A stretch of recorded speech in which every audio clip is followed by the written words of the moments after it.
I'm an ambitious man who wants to become the greatest version of himself. So self-improvement showed me an escape to my bad habits and a path for me to reach that goal. But I eventually lost my way. I lost the essence to why self-improvement was beneficial to me in the first place. I became dependent on watching the content. So time passed, I consumed, and nothing changed. So what do you think happened? My life got shit again. Yet I managed to find my way out of that position, and I want to share my journey with you today and make sure that you don't go down the same path as I did. Learn from my mistakes and be better than me. Because the mistake I made was that I stopped challenging myself. I stopped overcoming resistance, and I stopped facing my fears. And it doesn't matter what self-improvement habit is out there. If I'm not following through on those 3 things, nothing will help me, and I will not develop in life. What's so beautiful about self-improvement is that it allowed me to change my life. Because before I hopped on self-improvement, before I even discovered self-improvement, I was a 24-year-old man who already had like a list of bad habits and a repertoire of making questionable decisions. I used to smoke weed in my garden every evening after work when I should have spent my time working on the goal that I had back then, which was to become the greatest artist coming from Belgium. This is what my day looked like. I woke up in the morning, checked notifications, felt extremely bad that I had to go to work. Deep down in my body, I felt guilt, knowing that I wasn't doing the right things, that I was dating someone that I didn't want to date, for example, that I actually had smoked weed again last night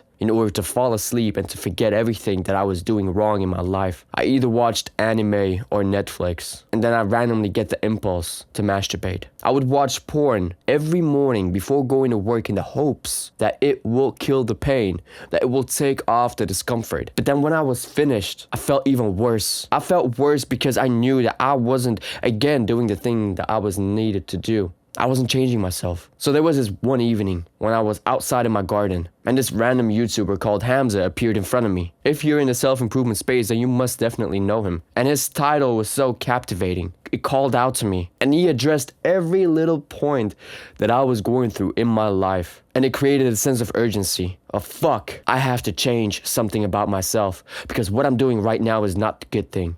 I'm not making the right decisions, and I know that. So I had a moment of outer body experience, so to say. All the things that I was doing wrong were racking up. And it's like I finally had clear understanding of what I needed to do and where I needed to go. So I step by step started to implement the things that I needed in order to cut off the cords for me to start as a new man. I was sick and tired of being delusional about the progress that I was making. I told myself frequently that I wanted to be the greatest version of myself. I want to be the greatest artist, but I wasn't doing anything worthwhile to get me there because I was just consuming. When I discovered self-improvement and when I discovered this video of this guy, Hamza, I got pissed off. I got pissed off that somebody of my own age is already making so much progress in comparison to me. That added even more fuel to my gas tank to change my life. Because it also showed me that it's possible. It gave me exposure to the life that one could live if he does the right things. So I wanted to copy the habits and I started to replace the bad habits that I had with the good habits like journaling, no fab,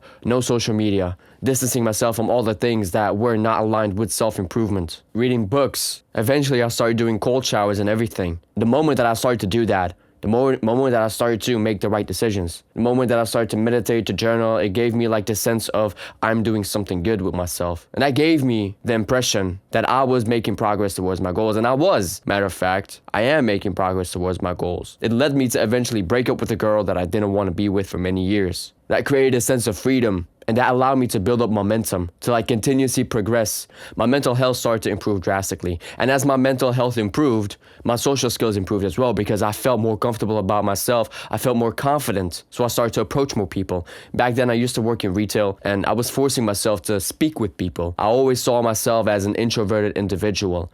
So I wanted to change that. I wanted to challenge myself. I wanted to overcome the resistance that was inside of me.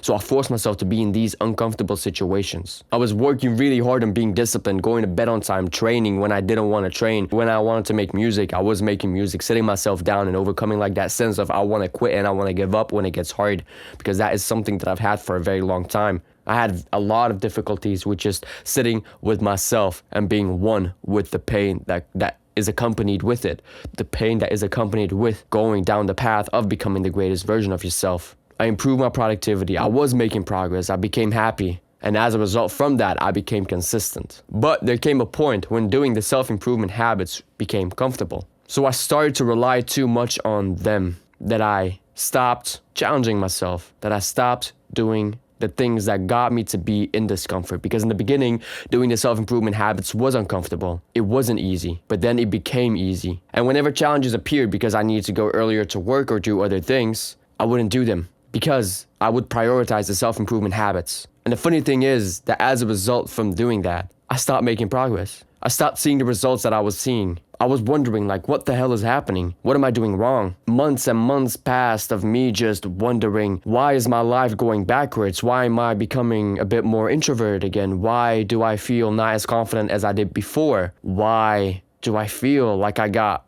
a bit worse mental health? And I would be boxed in this cage of fear, so to say, afraid of drifting out of my self-improvement comfort zone. And then I reached the bottom again. And I started to consume content, looking for answers, looking for, why is this not happening? Self-improvement is supposed to be changing my life. Self-improvement is supposed to be my baseline to everything. It's a supporting tool, which is what I didn't really understand. I thought it was the key to success, but it isn't. Because the key to growing, the key to becoming the greatest version of myself, the key to everything is to do things that make you feel uncomfortable. And whenever things become comfortable, that means that you need to look for other things that will challenge you. Because now, the challenge wasn't anymore to be consistent on self-improvement. Because that baseline had already been built. And that was to be disciplined. Because that's all what it does. It was to trade my bad habits with good habits. That the fundamental of the house that I'm building for myself in the future is standing on a firm ground that will not crumble. Because when I was addicted to porn, when I was addicted to video games, when I was addicted to sleeping in late, smoking weed, watching entertaining YouTube videos, watching Netflix for hours and hours on end while high,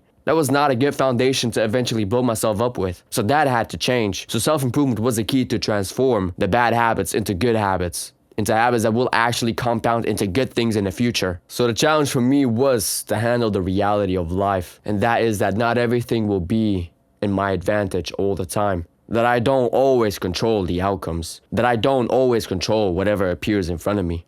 The only thing that I control is how I want to handle it, of how I want to solve that issue. Will I allow it to make me crumble and to slip back into my old habits? Or will I still stand firmly in my vision of becoming the greatest version of myself and follow down that path and stick to it? The challenge was to work on myself in order to quit working a full-time job, but I didn't see it. So the end of 2023 up until October of 2024 was one big blur of me just figuring out what the hell is it that I'm supposed to do. That's a year and a half of being lost, of losing momentum, of fighting the old impulses that were inside of me, looking for new answers, being patient, and making sure that I wasn't doing something that would destroy me. Because it did feel like I was ruining my life. I hold myself firmly on doing the self-improvement habits for so long. I watched all the videos, hoping that it would one day again give me the same results that it did before. But it didn't. So I stopped. I stopped doing the self-improvement habits. And that was the best decision that I'd made. So I'd learned